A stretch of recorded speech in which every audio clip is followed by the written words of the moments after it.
ॐ सोमनाथाय नमः। ॐ मल्लिकार्जुनाय नमः। ॐ महाकालेश्वराय नमः। ॐ ओंकारेश्वराय नमः। ॐ वैद्यनाथाय नमः। ॐ भीमशंकराय नमः। ॐ रामेश्वराय नमः। ॐ नागेश्वराय नमः। ॐ विश्वेश्वराय नमः।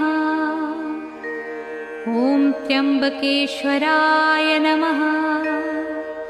ॐ केदारेश्वराय नमः। ॐ भुस्मेश्वराय नमः।